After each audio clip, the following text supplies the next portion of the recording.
बेवहाय फिसा टेक्निकेल इसु जाबाय बेनि थाखायनो आं बै भिडिअखौ रिमुभ खालामनानै डाइरेक्ट लाइभ फैबाय जे नोंथांमोनजों लाइभखौनो रायज्लायनोसै स' बे लाइभआवहाय नोंथांमोनाव फार्स्ट अफ अल बे माबाखौ नुनो हागोन ना नुनो हायाथाय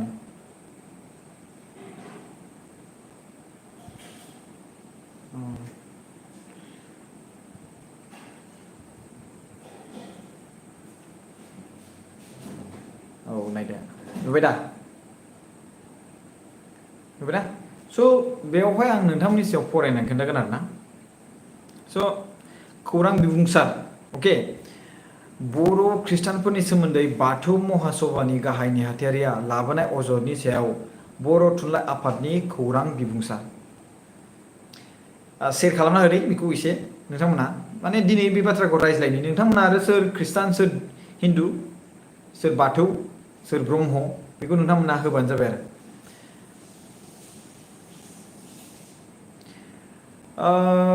बेयो जाबाय 7 जुलाइआव होदों बेखौ बे लेटारखौ आरोना बेखौ होदों बर' साहित्य सभाया दाना बिनि सायाव गोबां अजद जादों बिनि सायाव गोबां दावराव जादों जे बर' खृष्टान धोरोम आरो बाथौ धोरोम हिन्दु धोरोम बे बाथ्रा लानानै बिनि सोमोन्दै जों सावरायगोन जे बेसेबांखिनि बे बाथ्राया सावरायनाया जोंनि बर'नि गेजेराव एफेक्ट गोग्लैदों लाइभ टु लाइभ नोंथांमोनजों फेस टु फेस अके 140 भिउ जाबाय दायो अके 150 जाहैबाय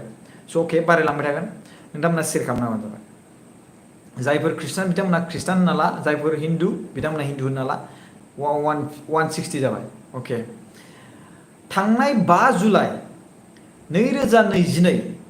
मंगलबार खालि दुलाराय बाथौ महासभानि गाहाय नेहाथारि आरो गुबुन माखासे बिबानगिरिफोरा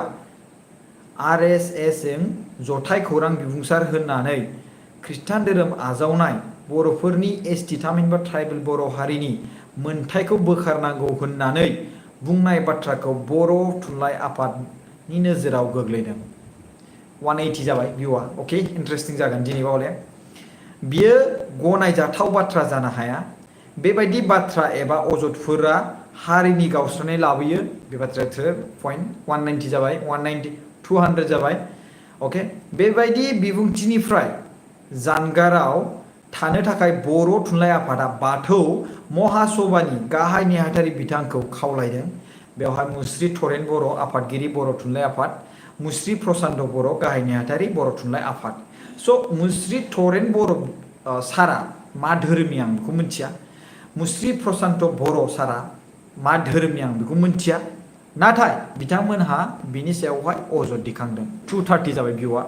आयदायै नायनोसै एसे जे जोंनि माखासे भिउवार्सफ्रा सोर खृष्टान सोर हिन्दु स' बेवहाय नुबाय खृष्टान आं खृष्टान स' बेवहाय दिनै लाइभखौ नायदों खृष्टान स' गोबां सुबुंफ्रा खृष्टान नायदों नामा बेवहाय हिन्दु गैया नामा भिउवार्सफ्रा 240 जाबाय भिउआ 245 जालायलांबाय भिउआ नाथाय बेवहाय दासिमबो खृष्टानल' गासिबो हिन्दु गैया नामा बेवहाय स' 260 जाबाय अके हिन्दुबो दङ बेवहाय नै आं सासे दासो हिन्दु नुबाय बेवहाय ओमफ्राय औ दायो हिन्दु नुबाय 3 जाबाय आरो बाथौ 4 जाबाय स' नोंथांमोना मा सानो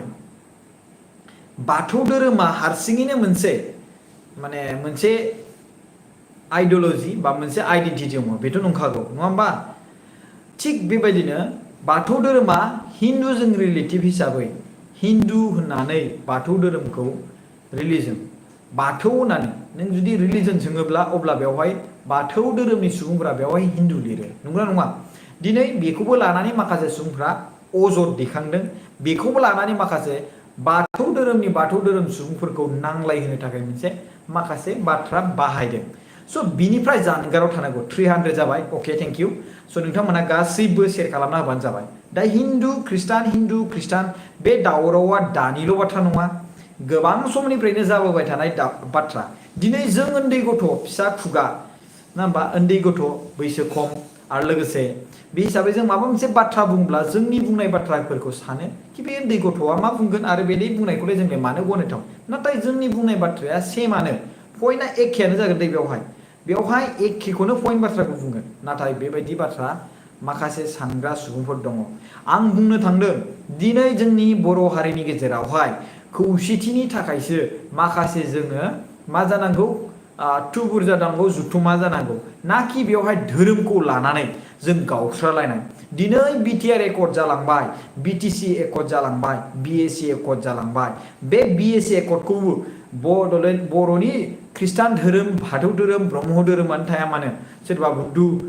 बुद्ध धोरोम लाया मानो जेसेबांखिनि धोरोम लादों बिथांमोना ज' लोगो नांनानै बेवहाय मोनसे जोंनि मोनसे गेदेर गेदेर आफाद दङ आबसु आफाद दङ बेवहाय एनडिएफबि आफाद दङ बेफोर आफादखौ बेफोरखौ सामलायनायावहाय मदद होदों आरो लोगोसे बेनिफ्रायनो जों दिनै बिएसि एकर्डखौ मोनबोनो हादों बिनिफ्रायनो जों बिटिसि एकर्डखौ मोनबोनो हादों बिनिफ्रायनो जों दिनै बिटिआर एकर्डखौ मोनबोनो हादों नाथाय बैसोर एसेबांखिनि खस्थ' खालामनाय सुबुंफोरखौ जों गेजेर खन्द'आव बेबायदि बुङोब्ला मोनसे साननो गोनां बाथ्रा बेखौ नुहुरो नाथाय आं बिराद दुखु मोनदों दिनै जोंनि गेजेरावहाय गिदिर गिदिर सुबुं दङ मानाव गिदिर लरेन्स इस्लारि सार बिथाङा दा एमएलए आरो दिनै डिपुटि चिफ गबिन्द चन्द्र बसुमतारी सार बिथाङा दा दिनै बिटिआरनि डिपुटि चिफ बिथाङाबो एमएलए आरो डिपुटि चिफ बावसो बिथाङा आरो लोगोसे बिथाङा माने बड'लेण्ड आर्मिनि सासे गिदिर बिबानाव मोनबोनाय नङा होमबा दिनै बिसोरबायदि सुबुं थानाय समावहाय बिथाङा को फाउन्डार बावसो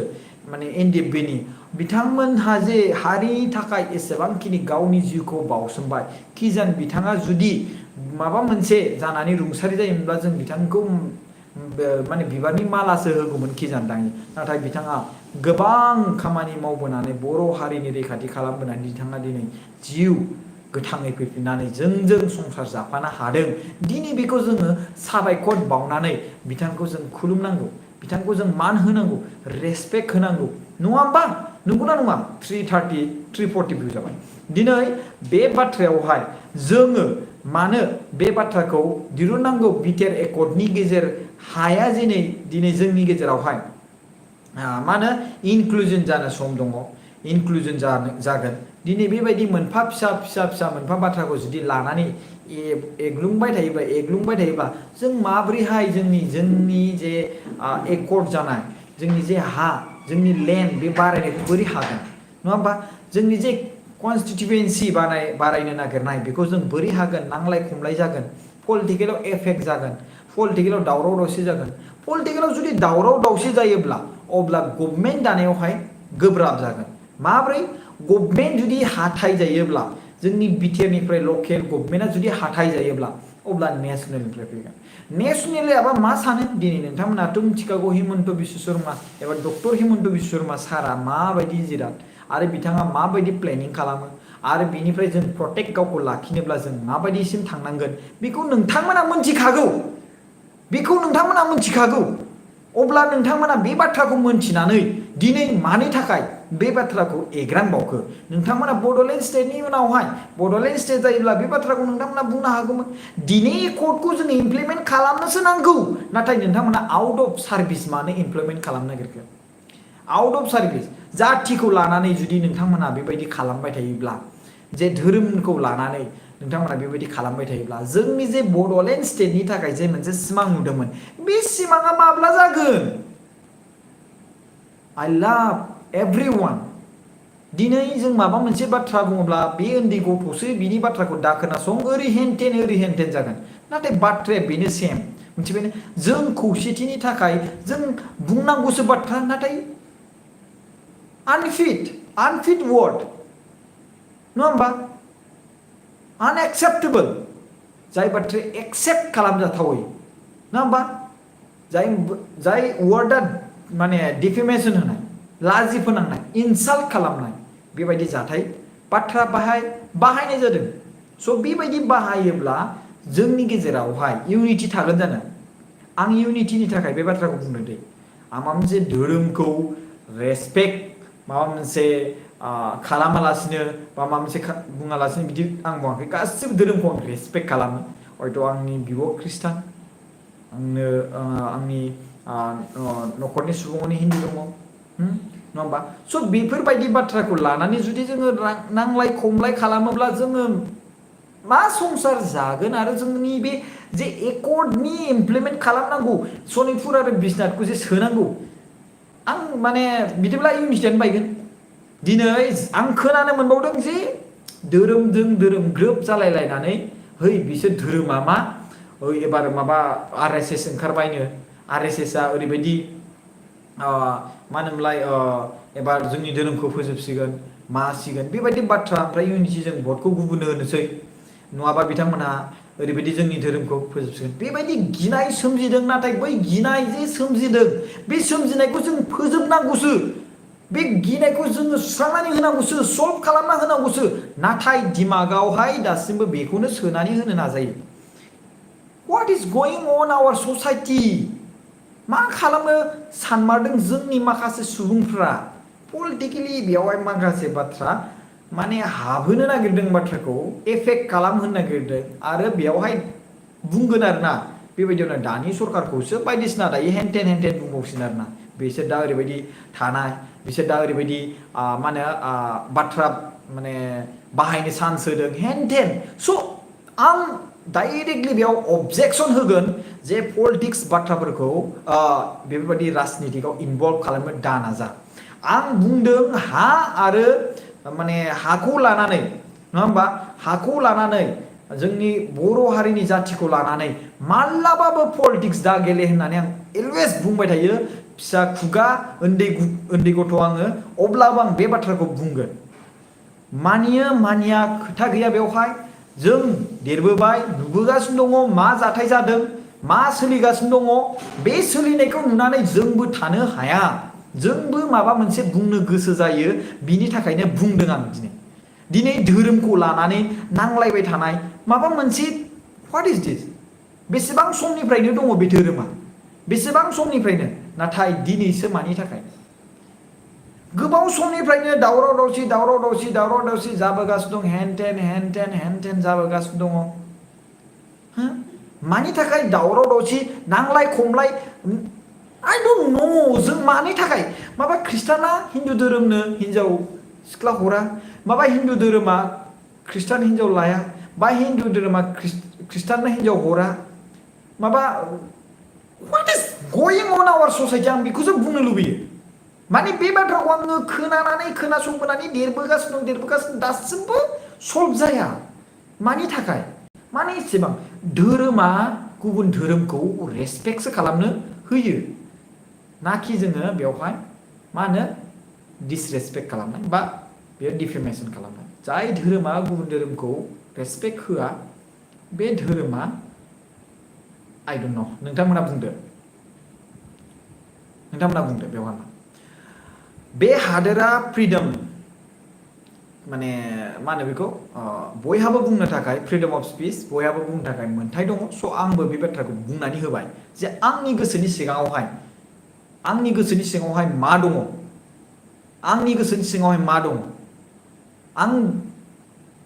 आं बुजिनोनो रोंला गोरलै गथ' सिस्टेमसो जालांनो हमगासिनो दङ माने नांलायो अबेबा मोनसे खनायाव थाङोब्लाबो आं बे बाथ्राखौनो खोनायो आरो ओरैबायदि खामानि मावो लासिं सिंसो खामानि मावो आरो बिनि गेजेराव हेनटेन ओरैबायदि गिदिर माने गुबुनखौ रेसपेक्ट माने खालामनाय बुङो ओमफ्राय बिनि गेजेराव लोगोनो बेखौ ओरैबायदि होमबा नोंथांमोनखौ जों मा बुंगोन जुदि नोंथांमोनानो बेबायदि धोरोमखौ लानानै नोंथांमोना गावनि धोरोमखौ लानानै आवगायलां जौगाहोलां जेसेबां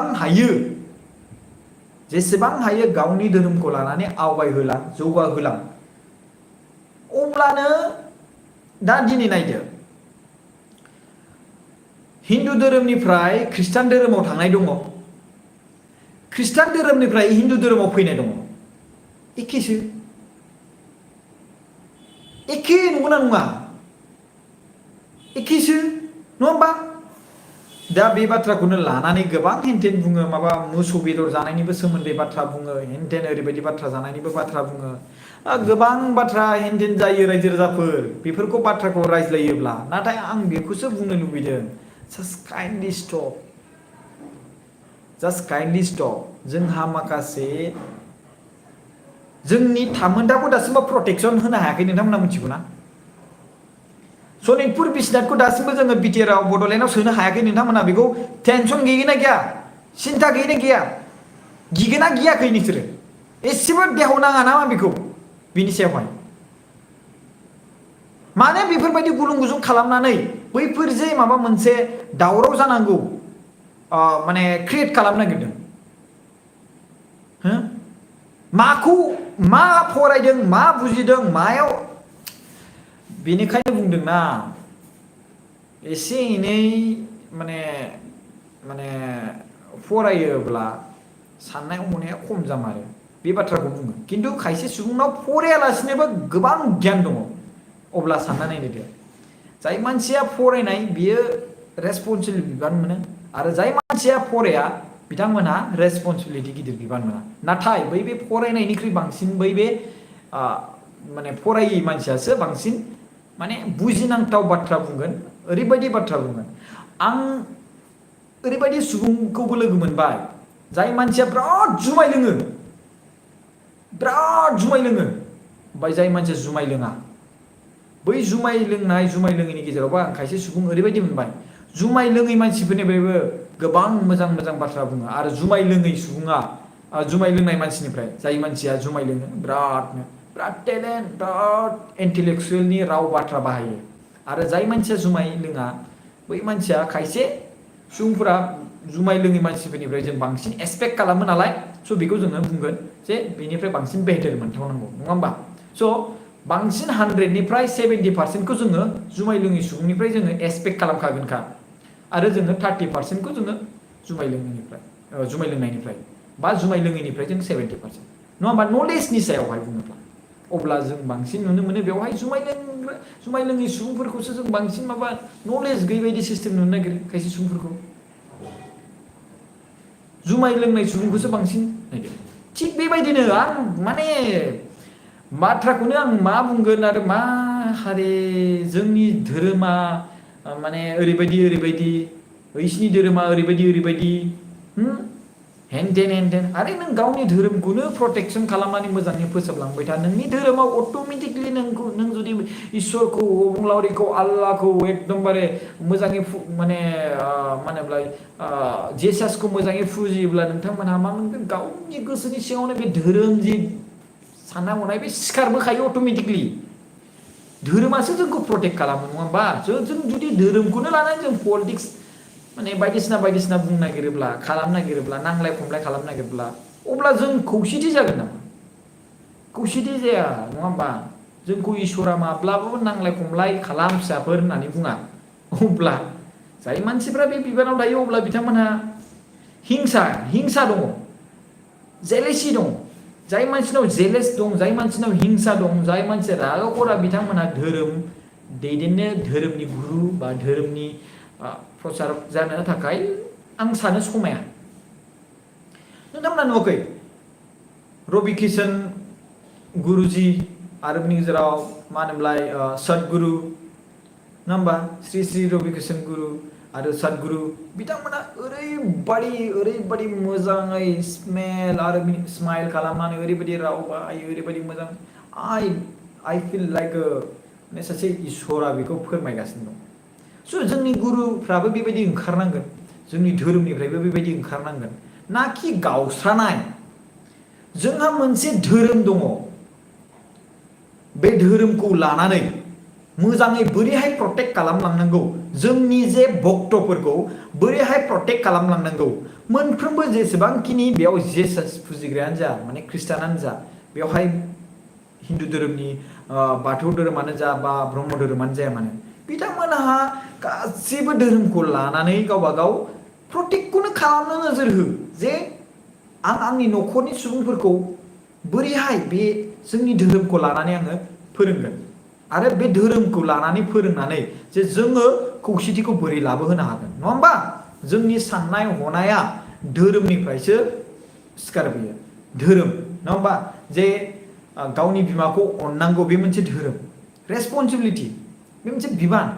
गाव जाय जोनोमगिरि बिमा बिफा बिसोरखौ जोङो अननांगौ जोंनि माने जन्मदाता बे मोनसे जोंनि धोरोमाव गोग्लैयो अब्ला बेबायदिनो बे धोरोमखौ जोङो फालिलाङोब्ला अब्ला बेनो निश्चय नोंथांनि न'खरावहाय मा होनो बयखौबो रेसपेक्ट खालामनाया सोमजिलांगोन जुदि बयनिबो न'खराव जुदि रेसपेक्ट खालामनायानो सोमजिगोनब्ला अब्ला जों गुबुननि धोरोमखौ जों डिसरेसपेक्ट खालामनो सोलोंनायानो नङा गावबा गावनि धोरोमखौ लानानै फुजिलांबाय था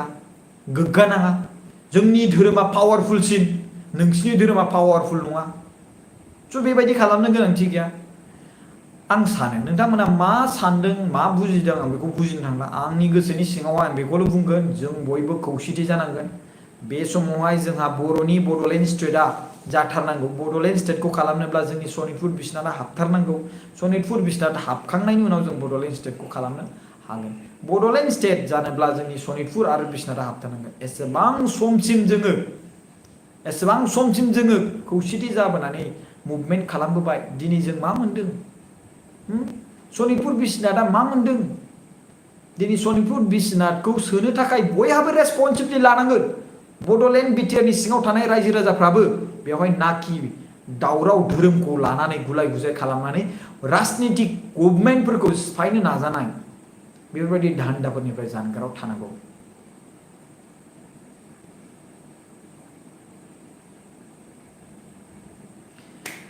So thank you so much guys video ko nainनो थाखाय नोंथांमोना मा बुंदों सोर खृष्टान सोर हिन्दू नोंथांमोना गावबागाव फोथायलाय आं गासैखौबो फोथायो मानो होनबा इसोरा सासेल' गोजौआवहाय आरो बे इसोरखौनो माने जों बयबो बे इसोरानो गोबां बायदि रोखोमनि महराव दङ जों फोथायो जोंनि हिन्दू धोरोमावहाय गोबां माने इसोरखौ फुजिनाय दं ब्रह्मा विष्णु महेश्वर त्रिदेव दङ माने सरस्वती लक्ष्मी पार्वती बायदिसिना बेबायदि दङ दुर्गा मा काली मा बायदिसिना दङ जों खृष्टान धोरोमावबो बेबायदिनो गोबां सुबुंफोरखौ मोनथिनो मोनो हिस्टरि फरायोब्ला जे बेवहाय धोरोम बोरैहाय सोरजिखो जे खृष्टाना सोर नङा होमबा थिग बेबायदिनो खृष्टान आरो माने मा होनोमोनलाय कृष्ण बिसिनि जोनोम जानायजोंबो एसे ग्रोब मिलायो राम जोनोम जानायजोंबो ग्रोब मिलायो माब्रै होनना बुङोब्ला इसोरा दैथायहरदों जेसासखौबो नङा होमबा इसोरा दैथायहरदों थिग बेबायदिनो इसोरनि महर जाना फैदों जेसासआ बेखौ बुजियो आरो बेनि उनाव जेरै कृष्णआबो थिग इसोरनि महर जाना फैदों इसोरा दैथायहरदों इसोरानो गावनो महर जाना फैदों मानसिनि महराव फैदों थिग बेबायदिनो सेम स' बेफोरखौ लानानै जों मानोथो दावराव जानांगौ दिनै जों माखौ लानानै दावराव जानो गोनांथि दंबावो नोंथाङा न'खरावहाय मोजाङै खुंलांनानै गावनि सुबुंफोरखौ मोजाङै धोरोमनि सायाव मोजां फोरमाय जे जों बेबायदि खालामनो नाङा जोङो लाइफआवहाय बोरै थांना थानांगौ ससाइटिखौ रेसपेक्ट होनो सोलोंनांगौ जोङो गावनि न'खरखौ खुंलांनोबा जोंनो जिउआव मा नांगौ बेफोरखौ फोरोंलां रेसपेक्ट होनो फोरोंलां स' जोब्बाय नाथाय जोंनि गेजेराव दायो रेसपेक्ट होनाय फोरोंनायखौ नुदोंना गावस्रा होनायखौसो नुगासिनो दं दा आंनि बुंनायखौ खायसे सुबुंफ्रा दुखु मोननो हागौ जे जोंनि जानासो बुंनांगौमोन मानो बुङासै जोंनि जानासो बुंनांगौमोन बे मानसिया मालै बर' नङा नामा ओरै जालायगोन आरो बर'आ बेयाव गासैबो दिनै बर'आ बेयाव गासैबो हारिनि रैखाथि खालामनायावहाय बयबो धोरोमा बेवहाय मा होनदों बाहागो लादों अब्ला बेवहाय मा बिसोरनि एसटि होनाङा मा होनो गोबां गुबुनफ्राबोथ' माने खृष्टान धोरोम लानानै एसटि मोनदों बिसोरखौ मा बुंनो हागोन नङा होमबा दिनै बर'निफ्राय जे एसटि थाबाय माइन'रिटि मोनदों डाबल बेनिफिट खालामनो मोनदों खायसे सुबुंफ्रा अब्ला बिनिफ्राय मानो थेंक इउ स' माच भिडिअखौ नायनायनि थाखाय बाय